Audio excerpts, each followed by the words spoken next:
wabarakatuh. Halo teman-teman semuanya. Perkenalkan, saya Tiasa Dwifa. Di sini saya akan mempresentasikan mengenai materi asesmen teknik tes untuk memenuhi tugas ujian akhir semester mata kuliah asesmen teknik tes. Langsung saja kita mulai. Di sini saya memilih materi mengenai tes bakat dalam bimbingan dan konseling. Yang pertama ada tes bakat. Di sini saya akan menjelaskan konsep tes bakat dan penggunaannya dalam bimbingan dan konseling. Kira-kira kalian sudah tahu apa belum ya? Apa sih itu bakat? Baik, di sini saya akan menjelaskan terlebih dahulu.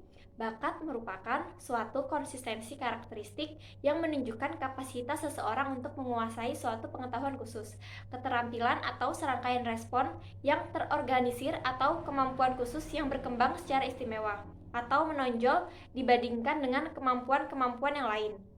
Bakat seseorang dapat diukur dengan tes bakat. Kira-kira kalian sudah tahu apa belum ya? Apa sih tujuan tes bakat itu?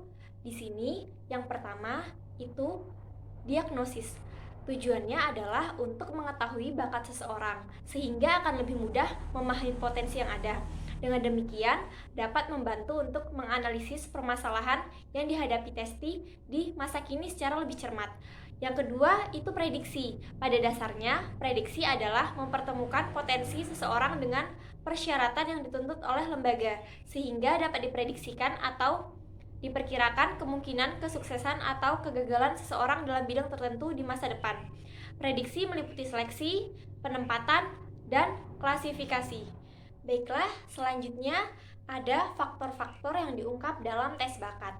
Yang pertama, itu kemampuan verbal, kemampuan memahami dan menggunakan bahasa baik secara lisan maupun tulisan.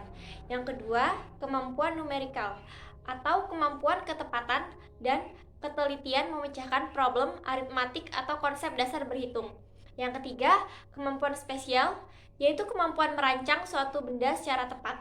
Yang keempat, ada kemampuan perseptual, yaitu kemampuan mengamati dan memahami gambar. Memahami gambar 2 dimensi menjadi bentuk 3 dimensi. Yang kelima, kemampuan reasoning, kemampuan memecahkan suatu masalah. Yang keenam, ada kemampuan mekanik. Di situ kemampuan memahami dua konsep mekanik dan fisika. Yang ketujuh, ada kemampuan memori, kemampuan mengingat. Yang kedelapan, kemampuan klerikal, kemampuan bekerja di bidang administrasi. Dan yang kesembilan, kemampuan kreativitas, kemampuan menghasilkan sesuatu yang baru dan menunjukkan hal yang tidak biasa atau istimewa. Yang ke-10 itu ada kecepatan kerja, kemampuan bekerja secara cepat terutama untuk pekerjaan yang rutin. Yang ke-11 ketelitian, kemampuan bekerja secara teliti. Dan yang terakhir, kemampuan ketahanan, yaitu kemampuan bekerja secara konsisten. Tadi kita sudah menjelaskan tentang faktor-faktor yang diungkap dalam tes bakat. Nah, sekarang saya akan menjelaskan mengenai keterbatasan tes bakat. Nah, tes bakat itu memiliki keterbatasan juga loh. Di antaranya itu yang pertama ada tes bakat hanya mengukur sampel perilaku yang ditunjukkan atau sampel butir tes. Yang kedua, standarisasi tes. Itu tergantung pada keadaan sampel standarisasinya. Dengan demikian, perkembangan budaya dan kemajuan teknologi akan mempengaruhi validitas tes. Dan yang ketiga, ada reliabilitas tes. Nah, di sini jarang mempunyai koefisien reliabilitas sama dengan 1. Hal ini berarti testing lebih 1 kali pada individu tidak akan menunjukkan hasil yang sama persis. Dan yang keempat, pengukuran bakat bukan berarti telah memahami kondisi psikologi seseorang secara komprehensif untuk tujuan diagnosis dan prediksi. Lalu akan lebih akurat jika dilakukan pengukuran aspek untuk secara komprehensif. Nah, di materi selanjutnya saya akan menjelaskan tentang macam-macam tes bakat. Untuk mengetahui bakat individu siswa secara tepat, perlu dilaksanakannya pengukuran psikologis dengan menggunakan beberapa instrumen tes bakat. Nah, tes bakat itu dibagi ke dalam 2 golongan luas, yaitu yang pertama yang dikenal sebagai tes bakat umum dan yang kedua tes bakat khusus. Yang pertama itu ada kelompok single test. Tes bakat yang terdiri dari satu jenis tes dan pada umumnya mengungkap kemampuan khusus yang dimiliki seseorang, antara lain tes sensori, tes artistik, tes klerikal, tes kreativitas, tes Kraepelin, dan tes Pauli. Dan yang kedua, itu ada kelompok Butler test. Tes bakat yang terdiri dari rangkaian bermacam-macam tes yang masing-masing tes dapat berdiri sendiri. Artinya, tidak harus digunakan secara keseluruhan. Misalnya itu seperti PACT, DAT, dan GATB.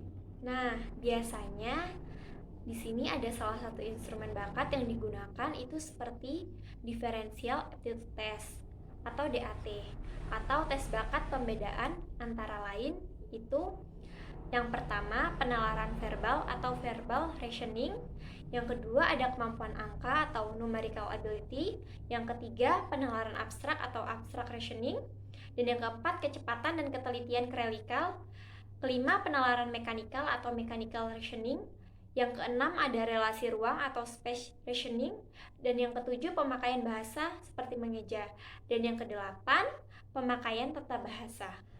Selanjutnya, bagaimana sih cara menentukan tes yang baik? Di sini, secara ringkas, tes yang baik itu memiliki kualitas pokok. Yang pertama, baku. Berarti bahwa pelaksanaan dan penskoran setiap saat digunakan adalah sama. Yang kedua, objektif. Berarti bahwa penskoran adalah bebas dari kesubjektifan opini pemberi skor. Yang ketiga, reliable, berarti bahwa memberikan hasil yang sama pada percobaan yang dilakukan secara berulang-ulang. Dan yang terakhir, ada valid, berarti bahwa ini mengukur apa yang diharapkan untuk diukur. Selanjutnya, ada analisis tes bakat serta penggunaan pada layanan bimbingan dan konseling. Untuk tujuan program layanan bimbingan di sekolah adalah tes intelijensi kelompok yang berupa yang pertama itu The California Test of Mental Maturity atau SIT-MM, yang kedua The Handmont-Nelson Test Mental Ability, yang ketiga Otis Lennon Mental Ability Test, yang keempat Progressive Metric, dan yang terakhir yang kelima ada tes CTMM. Di sini kalian sudah tahu belum tujuan tes CTMM?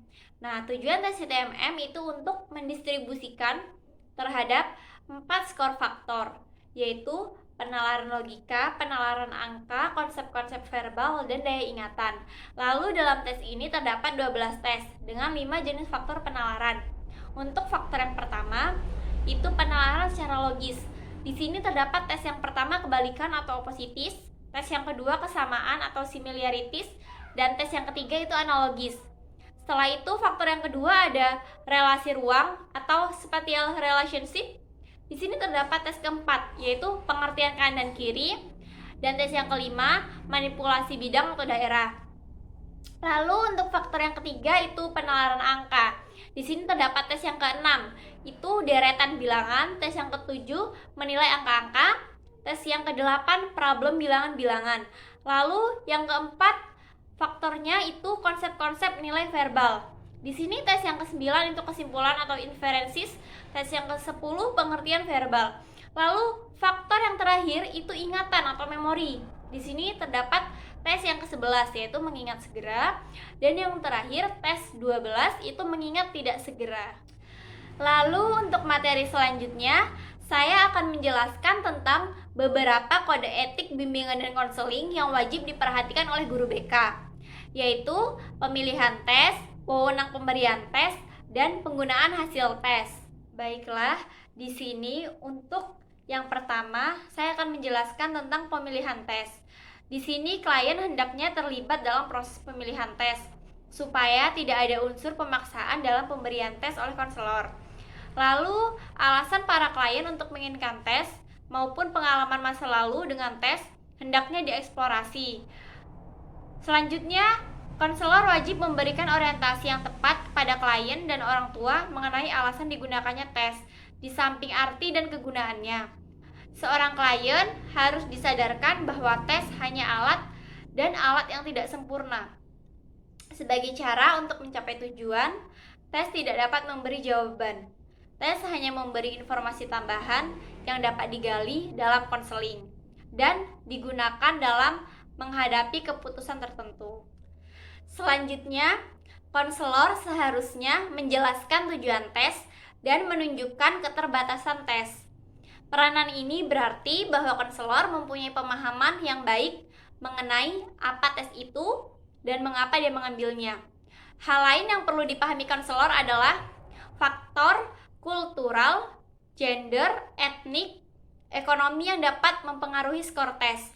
Selanjutnya, testing dilakukan bila diperlukan data yang lebih luas tentang sifat atau ciri kepribadian subjek untuk kepentingan layanan. Selanjutnya ada penggunaan suatu jenis tes. Wajib mengikuti secara ketat pedoman atau petunjuk yang berlaku bagi tes tersebut. Selanjutnya, yang kedua ada wewenang pemberian tes. Nah, di sini testing hanya bisa diberikan oleh konselor yang berwenang menggunakan dan menafsirkan hasilnya. Konselor yang berwenang adalah konselor yang telah menempuh pendidikan sertifikasi tes dalam bimbingan dan konseling. Dalam memberikan tes, konselor harus sadar bahwa hasil tes bukan hanya skor yang seharusnya diberikan kepada klien, tetapi dan terlebih maknanya yang harus digali dalam menafsirkan hasil. Konselor seharusnya bersifat netral, menahan diri dari memberi penilaian sebanyak mungkin, dan membiarkan klien merumuskan makna dan kesimpulan mereka sendiri. Lalu yang terakhir ada penggunaan hasil tes. Nah, di sini data hasil testing wajib diinterogasikan dengan informasi lain yang telah diperoleh dari klien sendiri atau dari sumber lain. Dalam hal ini, data hasil testing wajib diperlukan setara dengan data dan informasi lain tentang klien. Nah, selanjutnya hasil testing hanya dapat diberitahukan kepada pihak lain sejauh ada hubungannya dengan usaha bantuan kepada klien. Baiklah, selanjutnya untuk penggunaan hasil asesmen tes dalam komponen program BK itu selain dikomunikasikan secara perorangan, hasil tes asesmen ini juga dapat dibahas dengan orang yang relevan dan peduli dengan konseli. Lalu selanjutnya pastikan semua yang hadir diperkenalkan berikut peran dan kontribusinya. Nah, selanjutnya sepanjang percakapan, konselor mendorong adanya umpan balik, diskusi, dan pertanyaan. Selanjutnya arahkan perhatian pada upaya kesejahteraan dan membantu konseli. Jika mungkin, hasil tes menginformasikan bahwa konseli tidak baik. Lalu selanjutnya, gunakan metode bad news sandwich dalam menyampaikan masalah siswa. Informasi positif, informasi negatif, sampai catatan positif dalam mengkomunikasikan pada orang tua. Lalu selanjutnya ada tahapan pengkomunikasian hasil asesmen tes. Itu yang pertama, tahap ini adalah tahap di mana konselor mengkomunikasikan hasil temuan atau hasil analisis dan interpretasi yang telah dilakukan kepada testi dan pihak yang berkepentingan. Yang kedua, mengkomunikasikan hasil penilaian adalah perpaduan antara seni dan ilmu. Di sini, konselor memberikan informasi komprehensif kepada konseli tentang hasil asesmen dan implikasinya sambil memupuk hubungan terapeutik sehingga konseli dan orang lain terlibat dalam proses penilaian dan akhirnya menindaklanjutinya secara produktif. Yang ketiga, komunikasi hasil asesmen dapat terjadi baik selama atau setelah interpretasi tes.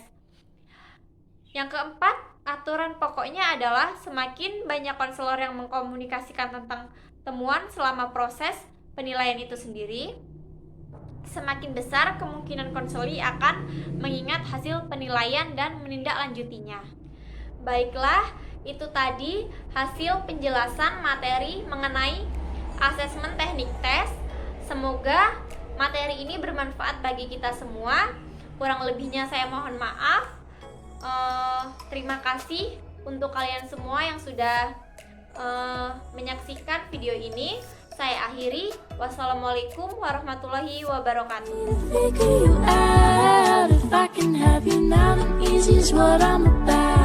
Do I want you or do I want the commitment?